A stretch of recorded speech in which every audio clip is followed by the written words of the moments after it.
Todo empezó el día que no debía volver a casa. Te juro que si ese maldito atasco no se hubiera despejado tan rápido, no estaría contándote esto.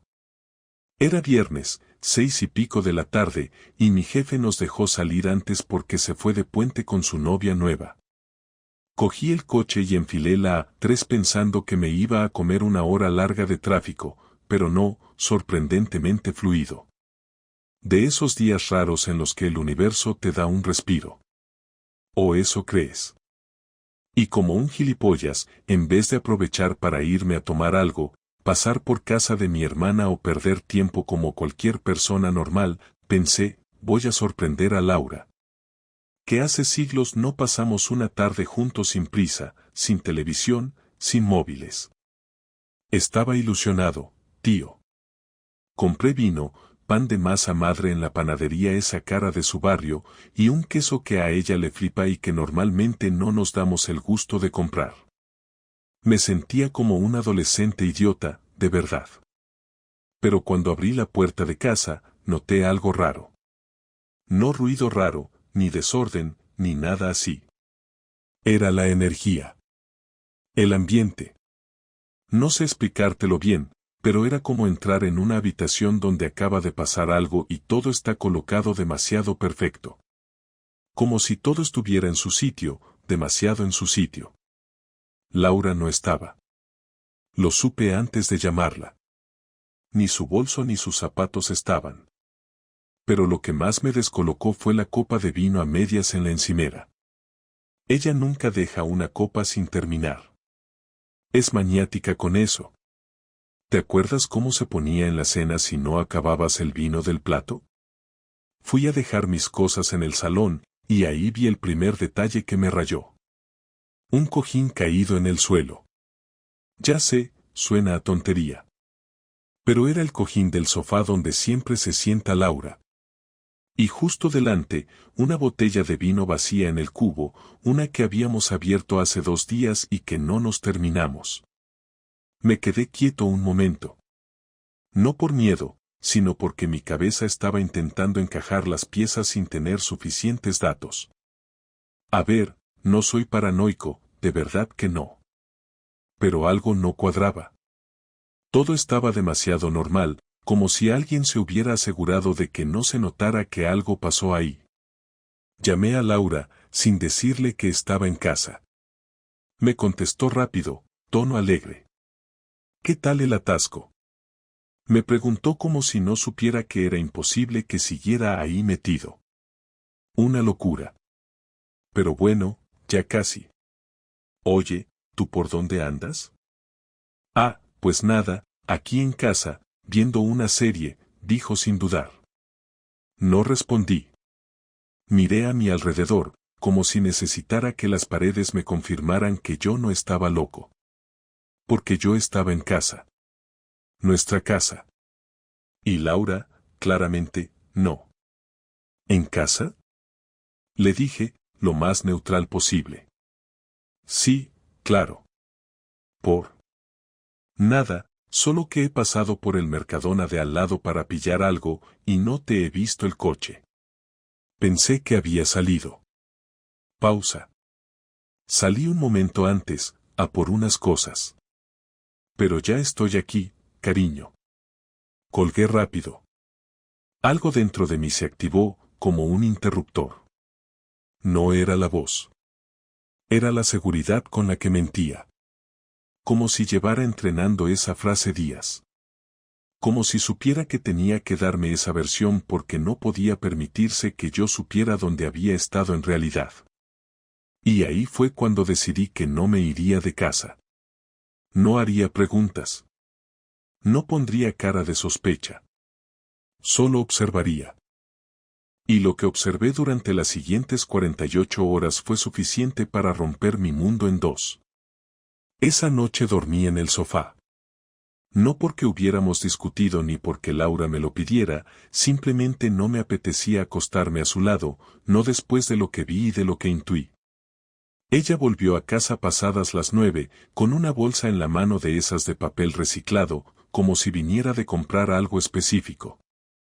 Llevaba el pelo suelto, bien peinado, y un olor fuerte a colonia que no reconocí. Yo me hice el dormido.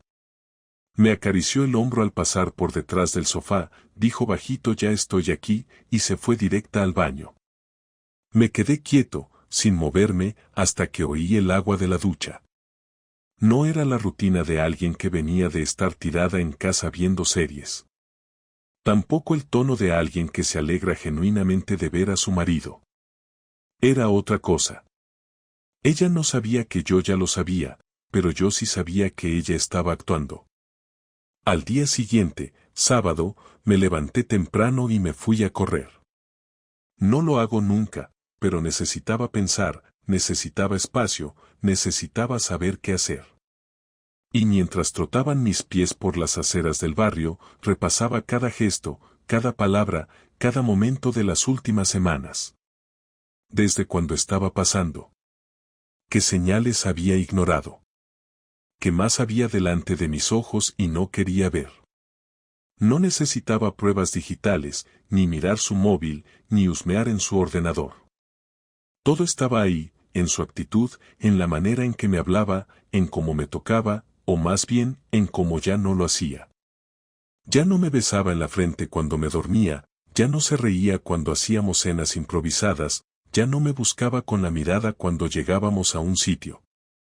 Y yo, como un imbécil, había decidido aceptar todo eso como si fuera normal. Volví a casa con la mente algo más clara. Ella estaba desayunando, leyendo una revista de esas de decoración que le encantan. Me saludó con una sonrisa que no le creí, me preguntó si había dormido mal y me ofreció café. Me senté frente a ella y solo dije, no dormí mal, dormí raro. Me miró, fingiendo interés, pero sin insistir. Me ofreció una tostada. Me quedé en silencio.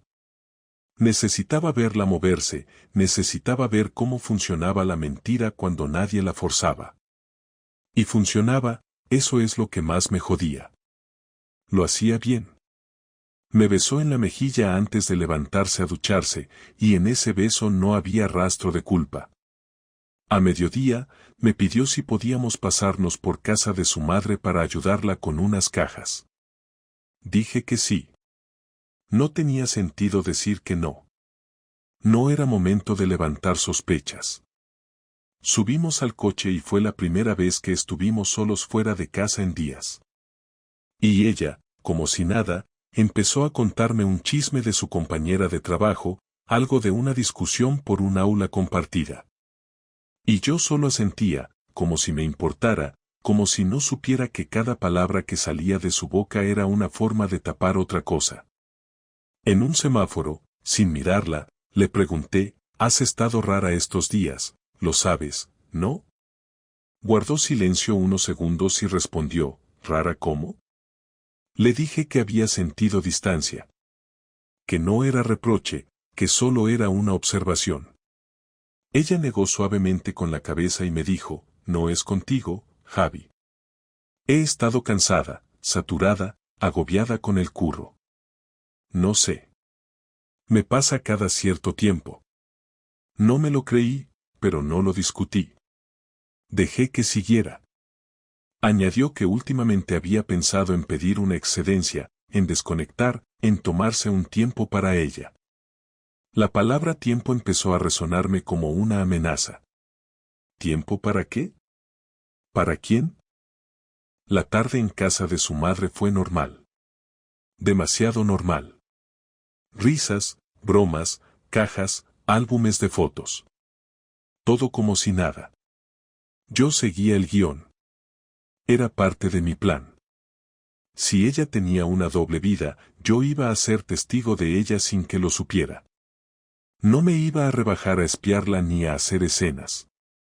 Iba a ir anotando cada detalle en mi cabeza. Iba a estar ahí cuando se le escapara una palabra, cuando bajara la guardia, cuando su nuevo mundo empezara a chocar con el mío. Esa noche no dormí. Me quedé en el salón otra vez, con una excusa cualquiera. Laura no insistió. Y eso fue lo más doloroso. Que no peleara, que no preguntara por qué otra vez en el sofá, que aceptara la distancia como si ya supiera que no era temporal. El domingo por la mañana, sin que ella lo supiera, decidí seguirla. No me sentí sucio por hacerlo, me sentí obligado.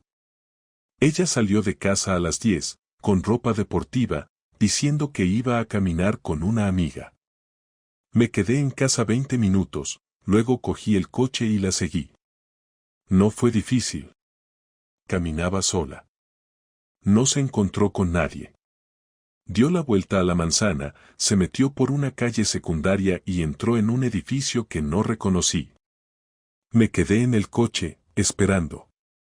No tenía prisa.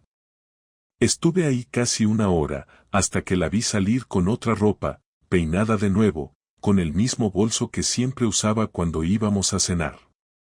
Y lo peor, sonriendo sola. Volví a casa antes que ella. Cuando llegó, me saludó como si nada. Me contó que se había visto con Inés, que habían estado hablando de la vida, de las parejas, de cómo a veces uno necesita cambios. Cambios, esa fue la palabra que usó. Y yo asentí, como si no supiera que acababa de mentirme de nuevo, como si no supiera que esa sonrisa que traía en la cara no venía de ninguna Inés, ni de ninguna caminata inofensiva.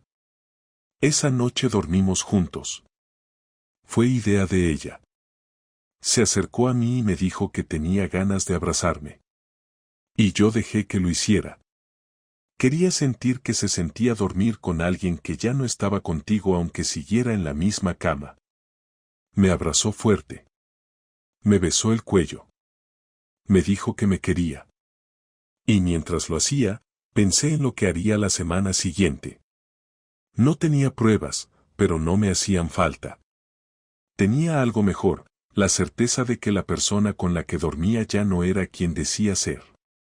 Y eso era mucho más poderoso que cualquier mensaje oculto en su teléfono. El lunes me levanté antes que ella, preparé café como si fuera un día más y salí de casa sin decir mucho, solo nos vemos luego al pasar por la puerta del dormitorio. No era una despedida, era una estrategia. Ese día no fui a trabajar. Fui directo al barrio donde había entrado el domingo, al edificio al que ella había accedido con ropa de deporte y del que había salido una hora después vestida como si fuera a una cita. Esperé dentro del coche más de 2 horas hasta que alguien bajó del portal. Fue una chica joven, me miró con desconfianza, así que bajé la ventanilla y le pregunté directamente si conocía a una mujer que solía venir los domingos por la mañana. La chica dudó, me miró más fijamente, y me preguntó si me refería a la mujer que venía a ver al vecino del segundo derecha. No le respondí. Solo le agradecí el gesto con un movimiento de cabeza. Ya tenía más de lo que necesitaba. Volví a casa como si hubiera salido a trabajar todo el día, comí en un bar cualquiera, me tomé 2 cafés y esperé. Por la tarde, hice lo más frío y calculado que he hecho en mi vida. Escribí un mensaje a un amigo que trabaja como gestor de seguridad para una empresa privada y le pedí un favor. Le dije que necesitaba saber si una persona tenía antecedentes o vínculos con una dirección concreta. No di nombres, solo direcciones. Él aceptó ayudarme, con la condición de que le explicara todo cuando terminara. Le dije que sí, aunque no tenía ni idea de cómo iba a contarlo todo sin parecer un loco. Cuando volví a casa, ella estaba cocinando algo rápido, pasta con salsa de bote, algo que siempre hacía cuando quería resolver la cena sin hablar mucho. Me besó en la mejilla como si nada, como si no estuviera escondiendo algo que ya era imposible de ocultar. Durante la cena, me preguntó si estaba todo bien en el trabajo, si me notaba raro, y le respondí que simplemente estaba cansado. Ella se lo tragó sin más. Luego me preguntó si quería que hiciéramos un plan para el fin de semana, una escapada a una casa rural, cambiar de aires. Le dije que me parecía buena idea, que podríamos mirar algo cerca, y lo anotó en su agenda como si de verdad le importara. Lo que no sabía es que no tenía ninguna intención de irme a ningún sitio con ella. Esa noche volvió a tocarme en la cama. Yo la dejé, pero no participé. Me quedé quieto, inmóvil, sin fingir nada. Ella no dijo nada. Solo se dio la vuelta y se quedó dormida. El martes me escribió un mensaje desde el trabajo, uno de esos mensajes que antes eran tiernos pero que ahora me resultaban ofensivos. Pensando en ti, te echo de menos, decía. Yo respondí con un emoji neutral, uno de esos que no dicen nada, para que no pudiera acusarme de indiferente. Por la tarde, recibí un mensaje del amigo al que había contactado. Me pidió que lo llamara. Lo hice. Me dijo que la dirección que le pasé era un piso de alquiler, propiedad de una empresa que gestiona inmuebles para expatriados, y que el nombre vinculado al contrato era el de un tal Marco Sanz, 37 años, sin antecedentes, autónomo, trabaja como entrenador personal y nutricionista freelance. En ese momento me quedé en silencio. No porque no lo esperara, sino porque de repente todo encajaba. Ella llevaba meses cuidando más su alimentación, iba al gimnasio 3 veces por semana, se había apuntado a clases de body pump, decía. Había comprado ropa nueva de deporte, había empezado a seguir perfiles de entrenadores en Instagram, y ahora resultaba que tenía contacto regular con uno que vivía a solo 4 manzanas de casa. No le dije nada a mi amigo. Le agradecí, colgué y me senté en un banco de la calle, frente a un bar donde nadie me conocía. Pensé en todo lo que había hecho mal, en todo lo que no vi, en todo lo que ella hizo mientras yo trabajaba, cocinaba, limpiaba, hacía la compra, le preparaba sorpresas que ya no le hacían ilusión. Me sentí imbécil. Pero más que rabia, sentí vergüenza. Por no haberme dado cuenta antes. Por seguir creyendo que algo podía salvarse. Esa noche hice algo que no me enorgullece. Busqué el perfil de ese tipo en redes sociales. Era fácil de encontrar. Tenía fotos entrenando a mujeres, subía vídeos dando consejos de alimentación, tenía frases motivadoras en sus publicaciones. Lo peor es que era uno de esos tíos simpáticos, con carisma, con esa actitud de que todo lo que dice es verdad porque lo dice con una sonrisa. Seguí mirando sus seguidores, y ahí estaba Laura. Comentando en varias fotos. Reaccionando a sus historias. Compartiendo sus publicaciones. Comentarios que en otro contexto serían normales, pero que yo leía con otra mirada. Qué bien explicas todo, gracias por compartir, me encantó la rutina de hoy, me costó pero me sentí genial. Y uno, de hacía 3 semanas, gracias por tu tiempo, me hizo mucho bien hablar contigo. Ese comentario fue el que me dejó helado. Porque Laura no habla con cualquiera. Porque ella no se abre fácilmente. Y porque si necesitaba hablar con alguien, yo estaba en casa, siempre. Pero prefirió hablar con otro. Con alguien que vive cerca, que seguramente le dice lo guapa que está sin maquillaje, que le manda mensajes cuando termina de entrenar, que la escucha sin mirar el reloj. No dormí esa noche. Ni lo intenté. Me quedé en el salón, con la luz apagada, pensando en si quería saber más o si ya era suficiente. Porque una cosa es sospechar, otra confirmar, y otra muy distinta es ver todo con tus propios ojos. Pero decidí que lo quería ver. Que necesitaba verlo. Así que al día siguiente, miércoles, me hice el enfermo. Llamé al trabajo, dije que tenía fiebre, y esperé a que ella saliera. Salió a las 18:15, con ropa de deporte, como siempre. Yo la seguí, en silencio, a distancia. No me costó nada.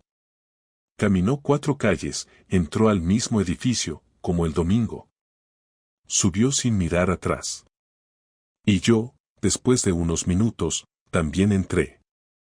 No subí. Me quedé en la escalera del primer piso. Esperé.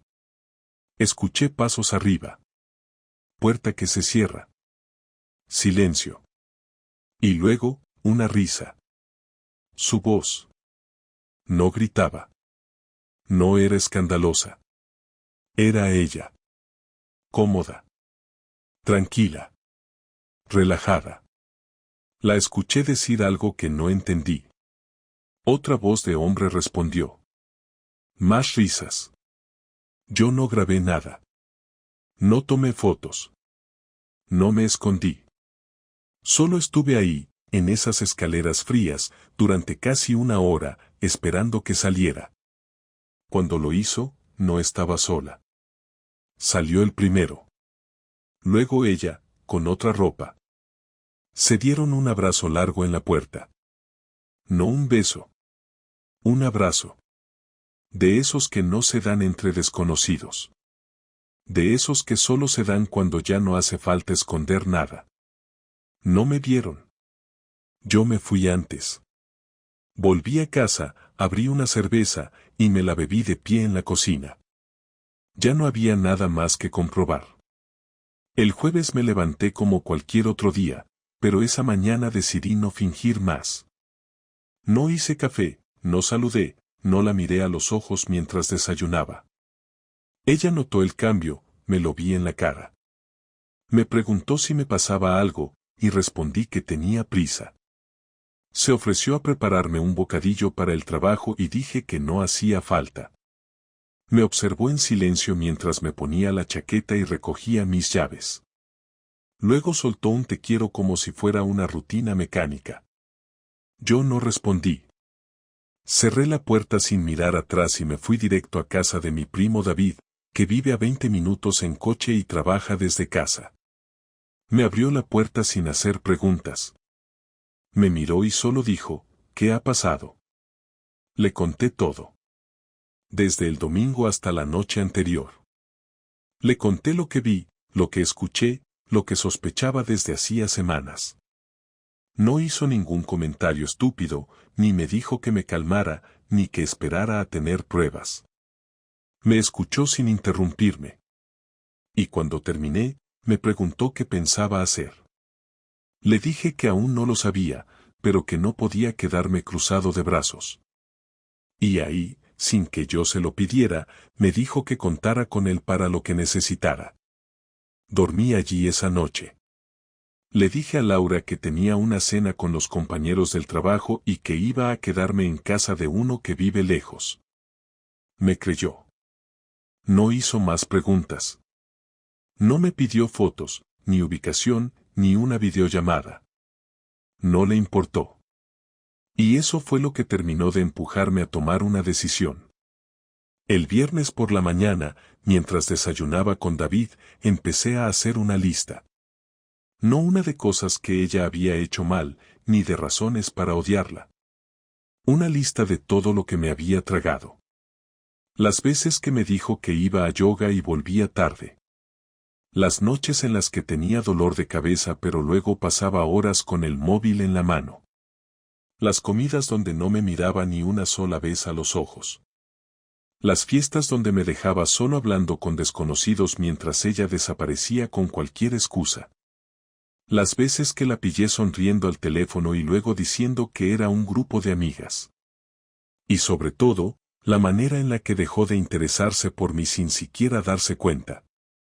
Cuando terminé la lista, me sentí ridículo. No por haberlo escrito, sino por haberlo vivido. Ese mismo día, fui al banco. Separé mis cuentas. Quité el acceso a mis tarjetas. Cancelé las suscripciones compartidas. Pedí una nueva tarjeta de débito y cambié mis contraseñas. En la compañía de la luz, modifiqué el número de contacto. En el seguro del coche, pedí que se eliminara el segundo conductor. En menos de 4 horas, había reducido mi vida con ella a lo imprescindible. No porque quisiera hacerle daño, sino porque necesitaba cortar de raíz. Dejé de compartir mi ubicación. Bloqueé el acceso compartido al calendario. Cerré la carpeta de fotos en la nube. Lo hice todo en silencio, sin gritos, sin reproches, sin advertencias. Porque ella ya había hecho su elección, solo que no tuvo el valor de decírmelo. El sábado por la mañana volví a casa. Ella estaba en el salón, viendo una serie. Me miró como si no hubiera pasado nada, como si yo no llevara 36 horas fuera sin más explicación. Me preguntó si había dormido bien. Le dije que sí. Me ofreció café. Dije que no. Me senté frente a ella, sin hablar, solo esperando que apagara la televisión.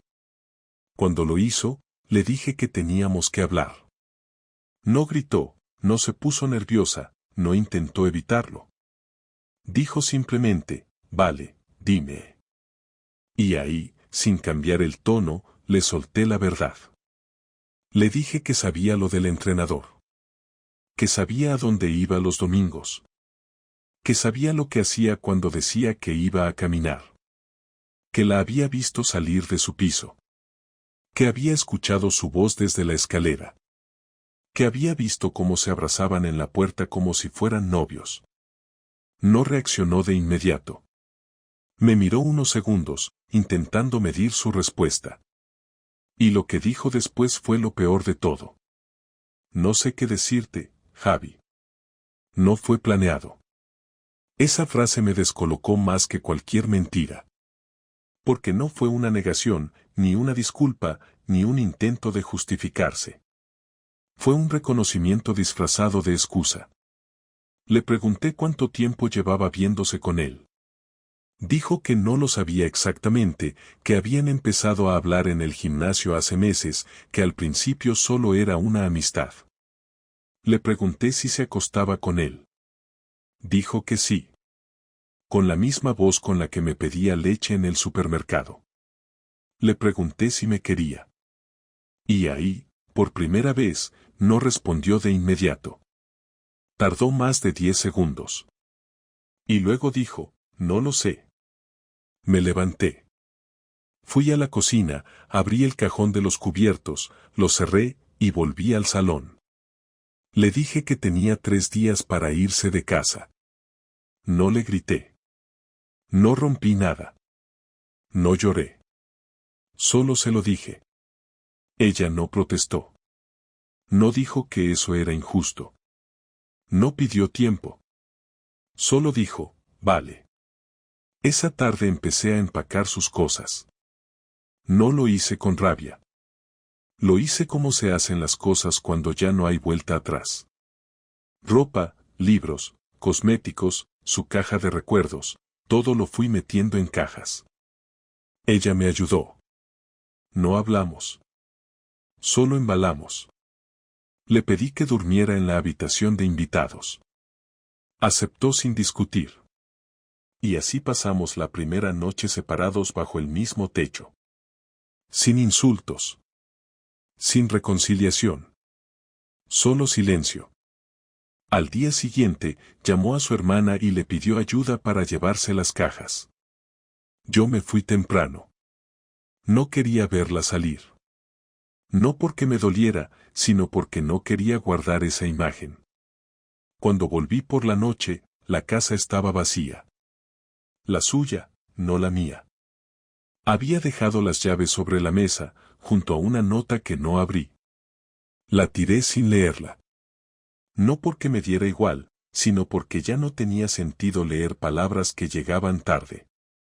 Me senté en el sofá, solo, con una cerveza caliente y el cuerpo helado. Y por primera vez en semanas, no tuve ninguna duda. Había hecho lo que tenía que hacer. El domingo por la noche no dormí mucho, no por tristeza ni por nostalgia, sino por la tensión acumulada que aún no se había soltado del todo. Aún con las cajas fuera y la casa en silencio, tenía la sensación de que algo más tenía que pasar, como si después de todo lo que había vivido todavía quedara pendiente una conversación final. El lunes trabajé desde casa. A nadie le di explicaciones, y nadie me las pidió. Mi jefe me dejó tranquilo, mis compañeros apenas me escribieron, y por primera vez en años sentí que podía respirar sin tener que pensar en otra persona. No tenía que fingir que todo iba bien, no tenía que responder a mensajes forzados, no tenía que estar pendiente de qué excusa pondría ella para llegar tarde o salir de nuevo. Esa libertad no me hizo feliz, pero me devolvió el control, y eso en ese momento era suficiente. por la tarde, me escribió. No para pedirme volver, ni para pedirme perdón, sino para preguntarme si podía pasar a recoger una cosa que se había dejado. No le pregunté qué. Le dije que sí, pero que me avisara cuando viniera, que no quería sorpresas. Me contestó con un gracias, lo haré. 2 horas después, tocó el timbre. Abrí. Llevaba ropa informal, una coleta mal hecha, la cara limpia, sin maquillaje. Por un momento pensé en lo rápido que se había borrado la versión de ella que conocía. Dijo hola sin sonreír. Entró, fue directa al dormitorio, sacó un libro de la mesilla y su neceser del baño. Luego volvió al salón. Me miró. No parecía tener prisa por irse. Me ofreció sentarse a hablar un momento, solo eso. Le dije que bien, que habláramos. Se sentó en el otro sofá, sin acercarse. No sabía por dónde empezar, se notaba. Dijo que no esperaba que todo explotara así de rápido, que pensaba que podía manejarlo. Le pregunté qué significaba exactamente manejarlo. Me respondió que no quería hacerme daño, que todo se fue dando poco a poco, que al principio ni siquiera pensaba que fuera a pasar nada con ese hombre. Le dije que la parte que más dolía no era el sexo, ni las mentiras, ni los días que desaparecía, sino la forma en que me fue borrando poco a poco sin que yo me diera cuenta. Le dije que me había sentido invisible durante meses, y que incluso cuando intenté recuperar lo nuestro, ya era tarde, porque ella ya se había ido sin irse. No discutimos. No levantamos la voz. Pero cada frase era un disparo. Le pregunté si estaba enamorada de él. Tardó en responder. Dijo que no lo sabía, que no era eso lo que estaba buscando, que solo necesitaba sentirse viva otra vez. Le dije que eso se dice en las películas, pero que en la vida real uno toma decisiones, y las suyas habían sido egoístas. Me miró con los ojos húmedos, pero no lloró. Dijo que no esperaba perdón, ni que yo entendiera nada, que solo quería explicarme lo que pasó, porque necesitaba cerrar este capítulo sin quedarse con la culpa sola en su cabeza. Yo no le dije que no quería escuchar eso, porque en el fondo sí quería. No por compasión, sino por necesidad de escuchar con claridad hasta qué punto todo se había podrido. Me habló de las primeras conversaciones con él, de cómo se sentía comprendida, de cómo empezó a desahogarse y luego a verse con él fuera del gimnasio. Me explicó que no lo planeó, que simplemente ocurrió. No le creí del todo, pero ya daba igual. Le pregunté si pensaba que podía vivir con esa mentira sin que yo me enterara nunca. Me dijo que lo pensó muchas veces, que sabía que tarde o temprano iba a pasar algo, pero que no se atrevía a ser ella quien rompiera lo que habíamos construido. Le dije que no lo rompió ella, que lo desgastó, lo abandonó, lo ignoró hasta que dejó de existir. Después de eso, se quedó callada. No había más que decir. Me pidió perdón. Le dije que no sabía si podía perdonarla, pero que tampoco pensaba vengarme, ni hacerle la vida imposible, ni usar lo que sabía para humillarla. Le dije que no era como ella. Eso la tocó. Se levantó, fue hacia la puerta, pero antes de salir se giró y me preguntó si podía hacerme una última pregunta. Le dije que adelante. Me preguntó si creía que alguna vez podríamos volver a hablarnos con cariño. Le respondí que no lo sabía, pero que ahora mismo, no. Cerró la puerta despacio. Esa fue la última vez que la vi. Esa noche, por primera vez en semanas, dormí sin despertarme. No soñé con nada en particular, pero me levanté con la mente en blanco. Desayuné en silencio, puse la lavadora, barrí el salón y tiré las flores secas que ella había dejado en la entrada. Luego me duché, me vestí y salí a caminar. No fui a ningún sitio en concreto. Caminé por el barrio, pasé por delante de la casa de mis padres, por la antigua librería donde comprábamos novelas los domingos, por la plaza donde solíamos tomar cañas en verano. Todo seguía en su sitio, menos nosotros. Volví a casa, me senté frente al ordenador y empecé a escribir todo lo que había pasado. No para publicarlo, ni para contárselo a nadie, sino porque necesitaba entenderlo con palabras. Verlo fuera de mi cabeza. Verlo como una historia con principio y fin. Lo escribí todo, desde el primer día en que sentí que algo no iba bien, hasta el momento en que cerró la puerta. Me tomó horas. Al terminar, me di cuenta de que lo más doloroso no era haber perdido a Laura, sino haber perdido a la versión de mí que creía que sabía amar sin condiciones. Me di cuenta de que pasé mucho tiempo aguantando cosas por miedo a estar solo, por no querer enfrentarme al fracaso, por seguir aferrado a una imagen que ya no existía. Y ahí entendí que lo único que me quedaba por hacer era empezar de nuevo, sin buscar culpables, sin dramatizar, sin mirar atrás más de lo necesario. Guardé el archivo en el ordenador con un nombre simple, verdad. Cerré la tapa, apagué el teléfono y salí a comprar una cerveza fría, esta vez no para olvidar, sino para brindar por haber terminado algo que ya no tenía arreglo. No fue un final bonito, ni justo, ni equilibrado, pero fue el que me tocó, y al menos esta vez, lo decidí yo. Una semana después de su marcha, la rutina empezó a parecerme menos extraña. No diré que se volvió cómoda, pero sí dejó de doler. Me levantaba, trabajaba, limpiaba, cocinaba para uno, dormía con la persiana entreabierta y la casa en silencio. Cada cosa estaba en su sitio, nadie movía mis cosas, nadie me hablaba desde otra habitación, nadie me preguntaba si quería ver una serie o si prefería pedir comida en lugar de cocinar. Al principio me ponía música todo el tiempo para llenar ese vacío, pero luego la dejé y me di cuenta de que no pasaba nada. El silencio no mata, lo que mata es la mentira sostenida en voz baja durante demasiado tiempo. David venía a verme un par de veces a la semana, hablábamos poco, jugábamos a la consola, comíamos lo que pidiera y luego se iba sin hacer preguntas. Una noche, mientras veíamos un partido sin mucho interés, me preguntó si pensaba salir con alguien. Le dije que no me apetecía ni empezar una conversación con nadie. Él se rió y dijo que eso pensaba él después de su última ruptura y ahora estaba medio viviendo con una enfermera. Me alegró por él, pero no sentí envidia. Le dije que no quería compartir espacio con nadie por un buen tiempo. No por miedo a que me volviesen a engañar, sino porque necesitaba estar solo de verdad. Un miércoles por la tarde recibí una carta. No un email, una carta de verdad. El sobre tenía su letra. No la abrí de inmediato. La dejé encima de la mesa de la cocina y la miré varias veces durante horas. A las 10 de la noche, la abrí. Eran 3 folios. Empezaba con sé que no merezco que leas esto.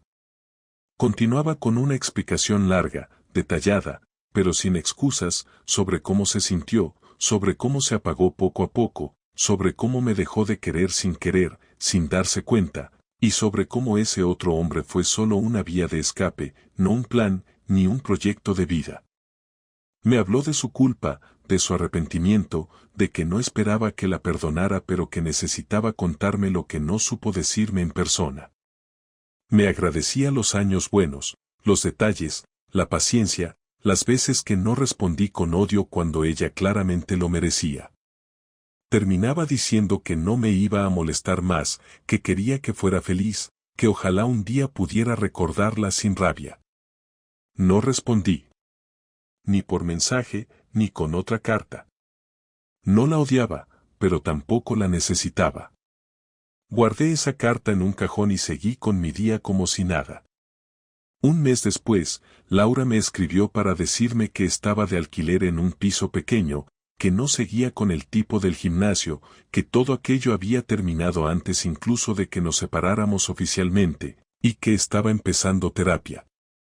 Me pareció bien. No le respondí con entusiasmo, pero tampoco fui frío. Le dije que esperaba que le sirviera para aclararse. Me agradeció la respuesta y no insistió más.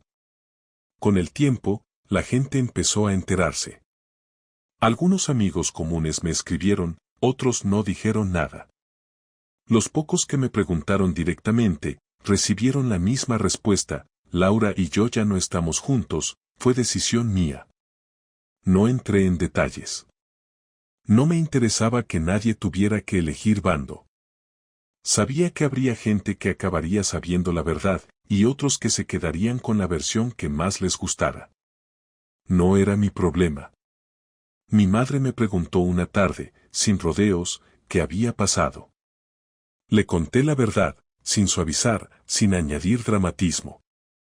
Se quedó callada, luego me dijo que estaba orgullosa de que hubiera manejado la situación sin hacer escándalos, sin venganza, sin venirme abajo. Yo le dije que no era una cuestión de orgullo, era supervivencia. Y que prefería perder una relación antes que perder el respeto por mí mismo. Pasaron los meses. Cambié algunos muebles, redecoré la casa sin grandes cambios, pero sí lo suficientes como para que dejara de ser nuestra y pasara a ser mía. Salía más con David, recuperé contacto con 2 amigos del instituto con los que había perdido relación, y empecé a salir a correr de verdad, no como excusa para seguir a nadie. Había noches en las que me sentía solo, pero no por extrañar a Laura, sino por darme cuenta de que pasé demasiado tiempo compartiendo mi vida con alguien que ya no estaba ahí desde hacía mucho. A veces me descubría mirando fotos antiguas y sintiendo un vacío extraño, no de amor perdido, sino de tiempo desperdiciado. Pero me obligaba a dejarlo ahí, a no darle más vueltas. Eso ya no tenía arreglo, y revolcarme en lo que fue no me iba a devolver nada. Un domingo por la mañana, Laura me llamó. Me sorprendió que no fuera un mensaje. Contesté. Su voz sonaba tranquila. Me dijo que había estado pensando mucho, que entendía si no quería escucharla, pero que tenía una última cosa que decirme. Le dije que hablara. Me dijo que había empezado a entender por qué hizo lo que hizo, que no lo justificaba, pero que al menos ahora podía mirar atrás sin esconderse de lo que fue. Me dijo que yo no merecía nada de lo que viví, que fui mejor de lo que ella fue capaz de apreciar, y que ojalá eso no me hiciera desconfiar de todo el mundo. Le agradecí la llamada. No por lo que dijo, sino porque después de tantos silencios y tantas mentiras, terminar todo con una verdad dicha en voz alta me parecía justo. Le dije que deseaba que le fuera bien, que no le guardaba rencor, y que no necesitaba volver a hablar más para cerrar esta historia. Colgamos sin lágrimas, sin promesas, sin más. Hoy han pasado ya 6 meses desde que todo acabó. Vivo solo, pero no me siento solo. Me levanto temprano, trabajo, cocino, salgo, vuelvo, duermo. A veces pienso en cómo habrían sido las cosas si ella hubiera tenido el valor de hablar antes, o si yo hubiera sido más valiente para ver lo que no quería ver. Pero no me torturo. Todos tenemos derecho a equivocarnos, pero también tenemos derecho a no quedarnos donde no somos bienvenidos. No soy la víctima de una historia triste, ni el héroe de una superación ejemplar. Soy un tipo cualquiera que un día dejó de hacerse el tonto y decidió que vivir con una mentira no valía la pena. Y eso, aunque no lo parezca, fue el mayor acto de amor propio que he hecho en mi vida.